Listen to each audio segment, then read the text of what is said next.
Yang mulia Perdana Menteri Hsien Loong, selamat datang kembali di Indonesia, dan Indonesia merasa terhormat menjadi tuan rumah Leaders Retreat tahun 2024, di mana ini adalah Leaders Retreat yang ke-7 kita, dan merupakan sinyal kuat bagi kontinuitas kerjasama kedua negara Singapura dan Indonesia.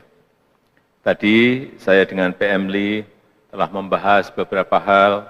Yang pertama di bidang politik dan pertahanan, kami menyambut baik telah berjalannya implementasi perjanjian VIR, pertahanan dan ekstradisi yang kedepannya perlu dipastikan implementasinya berjalan penuh. Yang kedua, di bidang ekonomi telah kita tawarkan beberapa peluang-peluang investasi, manufaktur tekstil di Kendal Industrial Park, kemudian ekonomi hijau melalui infrastruktur yang berkelanjutan dan pembangunan pusat data di Nongsa, Batam. Saya juga mengapresiasi antusiasme 29 perusahaan Singapura dalam investasi di IKN, dan saya mengharap dukungan pembangunan PLTS di IKN Nusantara. Rencana ekspor listrik ke Singapura terus didorong, termasuk investasi industri hijau pendukung. Dan terkait ketahanan pangan, kami sepakat untuk mendorong kerjasama transfer teknologi dan pertukaran iptek pengolahan pangan. Dan untuk kerjasama produk halal, Indonesia mengundang Singapura untuk menjadi pengembang 3 kawasan industri halal, yaitu di Bintan, di Serang, dan di Sidoarjo. Yang ketiga, di bidang sosial budaya, kami telah membahas penguatan transformasi kesehatan melalui investasi pembangunan rumah sakit dan klinik, pengembangan kapasitas tenaga medis, digitalisasi kesehatan, dan pengembangan KEK kesehatan di Bali.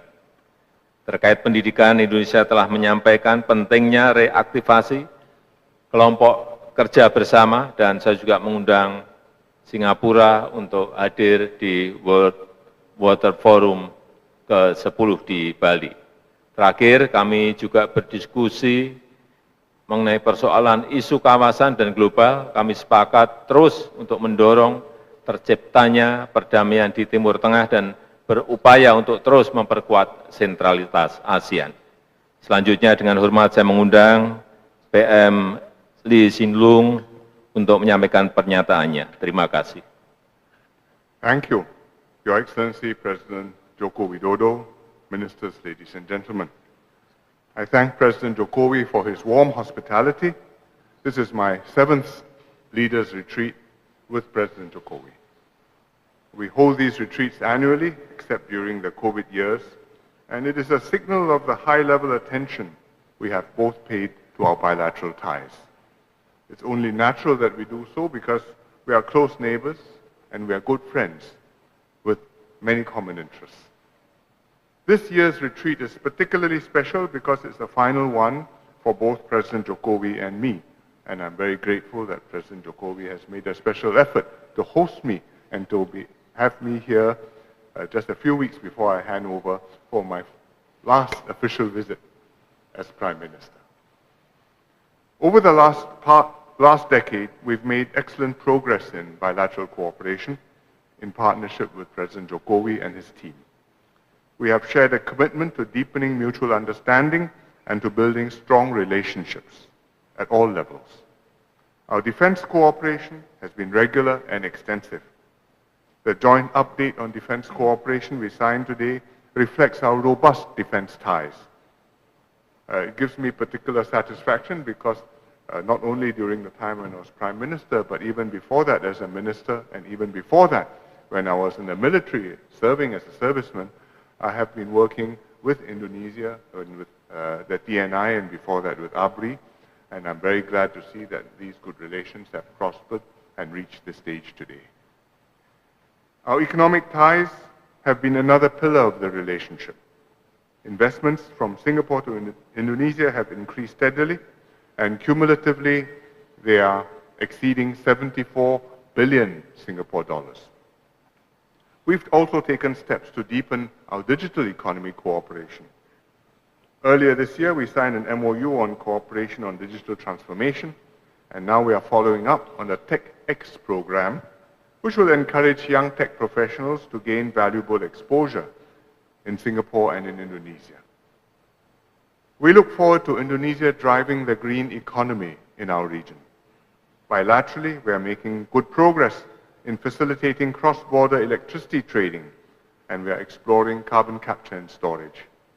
We also signed an MOU on community empowerment in mangrove ecosystems just a few minutes ago, and I have suggested to President Jokowi that next we should look at the possibility of carbon credits. As close neighbors, trust and mutual understanding between us make all the difference. At our fourth leaders retreat before COVID in 2019, President Jokowi and I agreed it was time to work towards resolving some long-standing issues in airspace, defense, and extradition. We completed these agreements and they went into force last month. I thank President Jokowi and his ministers for their role in bringing these three agreements to fruition.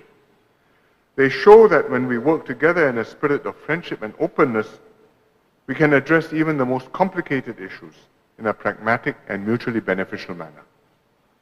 As this is my last leaders retreat with President Jokowi, I would like to especially take this opportunity to acknowledge his contributions to Indonesia and to the region. With vision and leadership, he has put Indonesia on a strong economic trajectory, confident and optimistic about its path ahead, and raised ASEAN's standing as a participant in international affairs with a view which is worth listening to and with a contribution which will make a difference. It has brought stability and progress to Indonesia and to the entire region.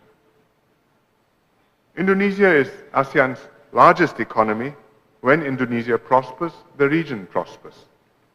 Under President Jokowi, Indonesia has been a constructive voice in a divided world, as we witnessed during Indonesia's recent leadership of the G20 and also its recent chairmanship of ASEAN.